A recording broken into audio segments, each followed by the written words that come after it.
Actually मैं मानता हूँ कि अगर दुनिया में सब व्यक्ति, हर एक व्यक्ति अगर झुक जाए, अगर मानने वाली बात है कि ये हम मान लेंगे तो इससे हमारा कुछ बिगड़ेगा नहीं, लेकिन किसी का भला हो जाए, तो अगर झुकना सीख ले थोड़ा सा, तो बहुत लोगों का भला हो जाता है और बहुत सी चीज़ें जो गलत होने वाली होती हैं वो बच जाती हैं।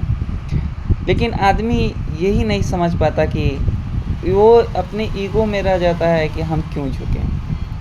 और आज कलयुग में ऐसा हुआ है कि मतलब आदमी को सिर्फ अपना फ़ायदा दिखता है देखने से। अगर आदमी कोई भी समस्याओं मैं कहना चाह रहा हूँ कि हर एक चीज़ की समस्याओं का समाधान है अगर इंसान करना चाहे तो। लेकिन इंसान करना नहीं चाहता उस चीज़ को, समस्याओं को हल नहीं करना चाहता, क्योंकि इंसान को भले यूज़ करे या ना करे, उसको अधिक से अधिक चाहिए, सर्वाधिक चाहिए होता है। तो इंसान भले ही उसको यूज़ ना करे लेकिन उसको चाहिए, इस वजह से वो देने से इनकार कर देता है। इस वजह से कितनी ज़िंदगियां बर्बाद हो जाती हैं और कितने रिश्ते टूट जाते हैं, कितनी घर बर्बाद हो जाते हैं। तो मैं ये कहना चाहता हूँ कि कम से कम झुक के तो देखिए। एक बार आप झुकिएगा तो वो 10 बार झुकेगा, शायद, मेरा मानना है। अगर हर एक इंसान समझ ले कि हमें यहाँ तक करना है और कम से कम अपनों से कुछ न कुछ रखना है, तो घर नहीं बिगड़ेगा। लेकिन इंसान समझता नहीं है। और मेरा विचार रहता है कि सब परफेक्ट रहे, एकदम अच्छा रहे, सब परफेक्ट हो जाए, लेकिन ऐसा होता नहीं है, ना आदमी कर पाता है। इंसान से गलतियां तो होती हैं, बहुत गलतियां होती हैं। इंसान है तो गलती तो होगा ही, डेफिनेटली। ऐसा नहीं है कि गलती नहीं हो, गलती उससे ज़रूर होता है। लेकिन समस्याएं हैं तो उसका हल भी है, अगर हम ढूंढें तो निकल जाता है और निकाल कर जीवन को सुखमय बना सकते हैं।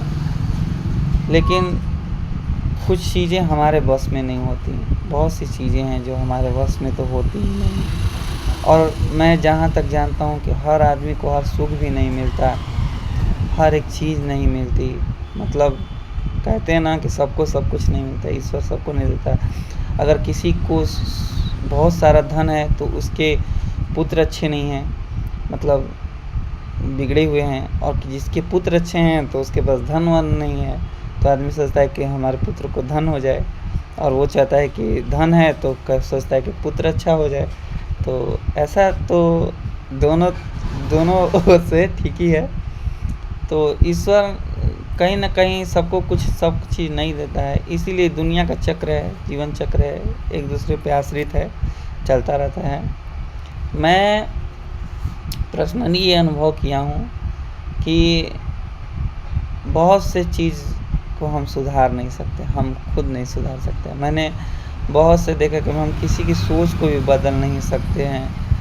हाँ, अगर बहुत हो तो कर सकते हैं, लेकिन बदल नहीं सकते हैं, क्योंकि उस पर किसी और का प्रेशर है, हम कितनों को समझा नहीं सकते।